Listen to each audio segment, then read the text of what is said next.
The chapter continues with Sethe arriving at work. Sawyer shouts at her because she is late. So Sawyer is Sethe's boss, and that becomes clear over here. And she's kind of like, she ignores him. She doesn't really care that she's late. There's a reference here that there was no entry now. I definitely put a question mark by this. There's no crack or crevice available. She had taken pains to keep them out, but knew full well that at any moment they could rock her, rip her from her moorings, send the birds twittering back into her hair. We've seen this reference, this kind of motif comes up again and again, this description of something just at your head, being attacked by birds. These are the feelings she's had in the past because of slavery, desperation, being homeless, running for her life, all these things. And so because she has been reunited with beloved and feels forgiven by beloved, she feels like nothing can get her. She feels like she's finally safe from all of that trauma, which is kind of what this is referring to here. Then she thinks back to her old self. She remembers how when she was younger, she was more trusting, that she trusted Mrs. Gardner and she trusted Mr. Gardner, and she remembers how the earrings were given to her as a gift and how that seemed like such a gentle, sweet thing for Mrs. Gardner to do. And that, even though Schoolteacher was bad, she found Amy, and Amy helped her deliver the baby. And so there were good people in the world, and she kind of always had that hope within her. But then when Paul D came to see her, even though he gave her back her body because they reconnect as lovers, he also reminded her of all the trauma, the clabber, the iron, the rooster smiling because the rooster is free and Paul D is not. And then when he heard her news, he counted her feet and didn't even say goodbye. So he's a hypocrite. So she feels betrayed, and she's still thinking about that, obviously, while she works. So at her job, when Mr. Sawyer sort of reprimands her for being late, she says, "Don't say nothing to me." And he's like, "You talking back to me?" And she's like, "Don't say nothing." And he's like, "You better make those pies." And she says, "My pies will be great. I'll get them all made." So she's pretty sassy to him, and he ignores it. He doesn't really care. He definitely criticizes her a little bit. He says that her pies are too sweet, but she ends up selling them all. The whole time she's working, she's daydreaming. She's, when she should have been trying to sort of pick up little scraps for her dinner. So we get a reference here that she's done working at noon every day. And part of she gets $3.40 a week, but she also gets a midday meal as part of her payment. And her habit is to take that dinner home. So she typically takes whatever's left over, and sometimes she tries to save a little something else for herself as she can. She also sometimes takes matches or kerosene, salt or butter, little things that she can use at home. And she does sometimes feel embarrassed about pilfering those small things. And just that realization makes her remember. So again, we're back in this braided narrative again. A memory about Sixo. So this is back at Sweet Home. She remembers a conversation that Sixo had where Schoolteacher asked if he stole a shote. Now, do we know what a shote is? No, we don't. A shote is a small pig. So this conversation is very clever. Schoolteacher is like, "You stole him? Didn't you steal him? Didn't you kill him? Didn't you butcher that pig? Didn't you eat that pig?" And you say that's not stealing. And Sixo says, "No, it's improving your property." And he reasons this because he says if Sixo is fed well, he will give Schoolteacher more work. Definitely clever, but Schoolteacher beat him anyway to show him that definition belonged to the definers, not the defined. Schoolteacher took away the guns. He deprived them of game, which would round out their diet, so they weren't getting as much protein as they were getting when Mr. Gardner was there.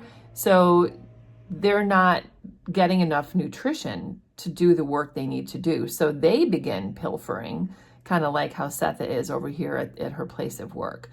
Then she jumps back into the present. Sethe understands then, but now with a paying job and an employer who was kind enough to hire an ex-convict, she despised herself for the pride that made pilfering better than standing in line at the window of the general store with all the other Negroes.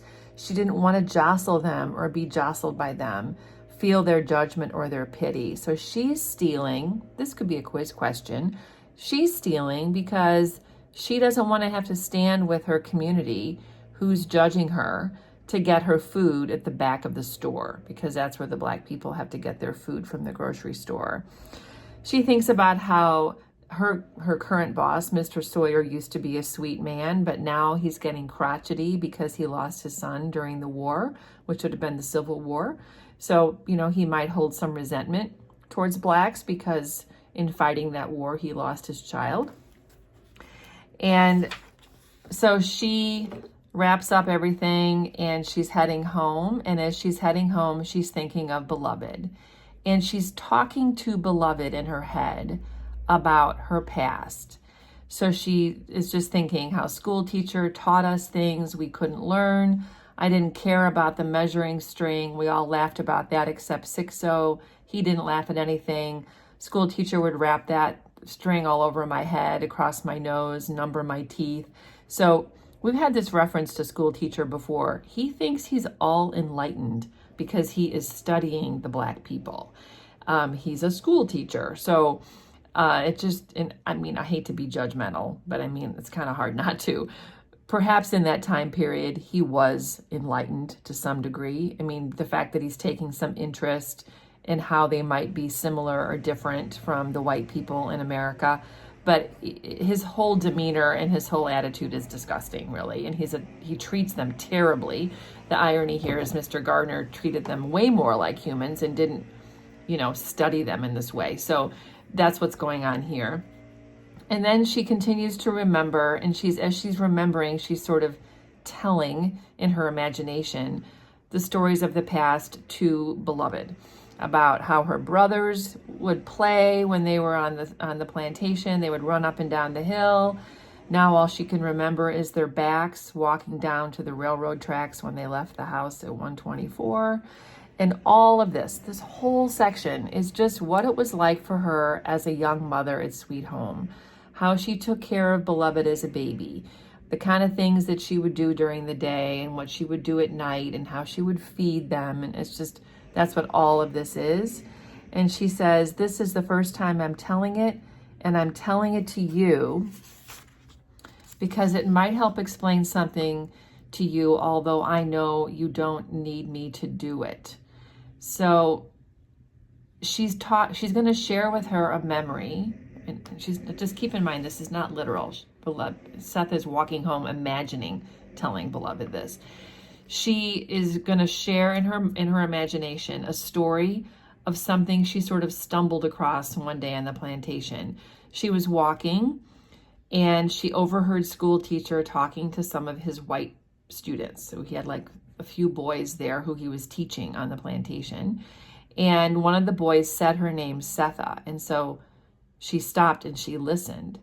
And she heard Schoolteacher saying, no, that's not the way. I told you to put her human characteristics on the left and her animal ones on the right.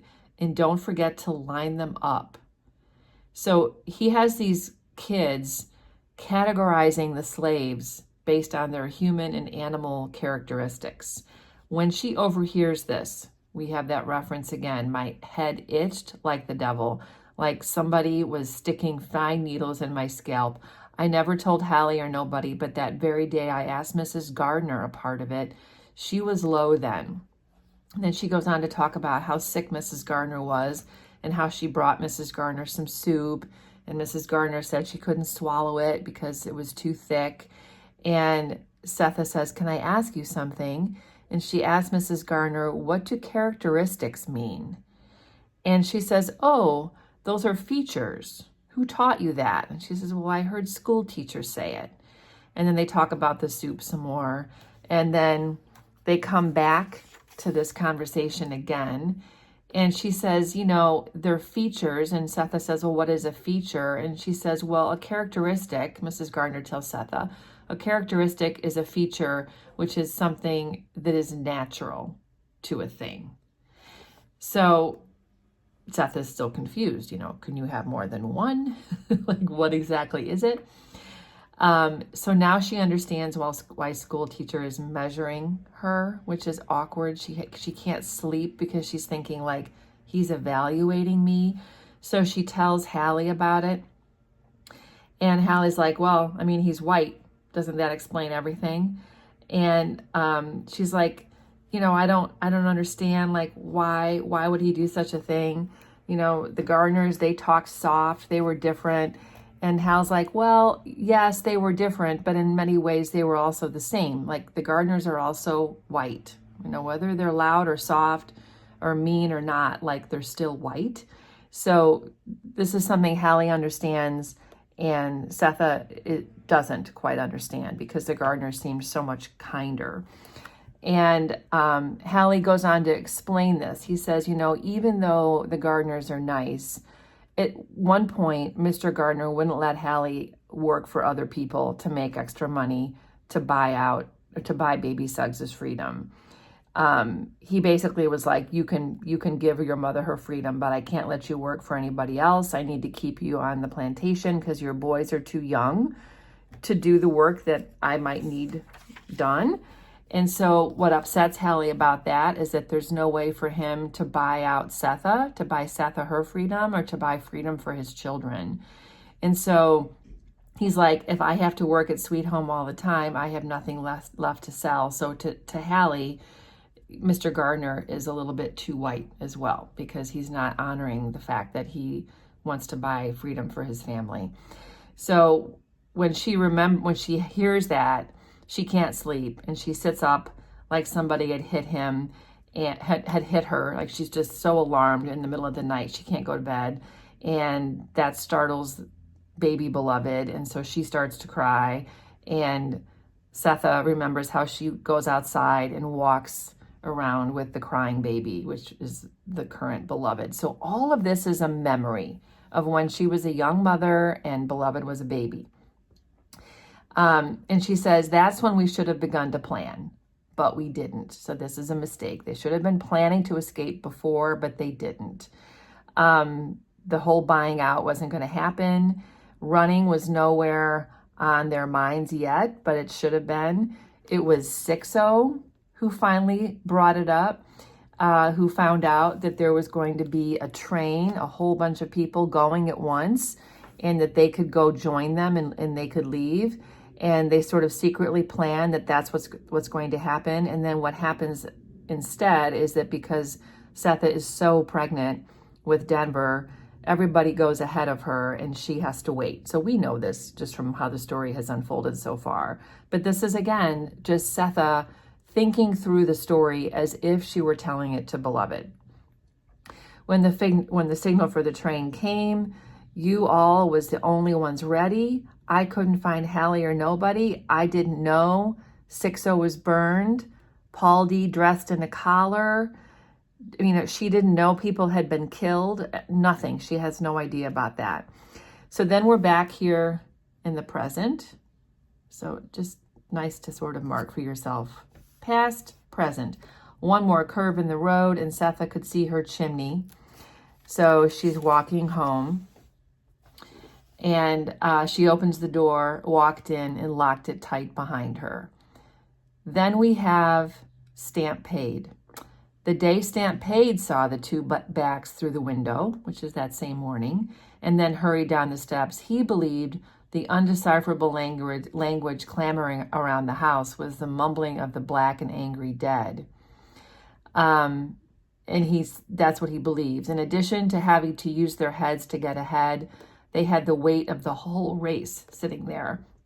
You needed two heads for that. White people believed that whatever the manners under every dark skin was a jungle. This is a very important passage here. This part is just like, what is the legacy of slavery? A lot of this is still very true today. People still do feel this sort of judgment. Swift, unnavigable waters, swinging, screaming baboons, sleeping snakes, red gums ready for their sweet white blood. In a way, he thought, they were right. The more colored people spent their strength trying to convince them how gentle they were, how clever and loving, how human, the more they used themselves up and to persuade whites of something Negroes believed could not be questioned. The deeper and more tangled the jungle grew inside. So as they tried to prove that they were human, they became more traumatized and they became more damaged. But it wasn't the jungle blacks brought with them to this place. It was the jungle white folks planted in them. So this is also incredibly true. And it grew, it spread in through and after life, it spread until it invaded the whites who had made it. This is, you gotta just bracket that. Oh my God. So, by treating them like animals, they became more like that, and so did the whites themselves.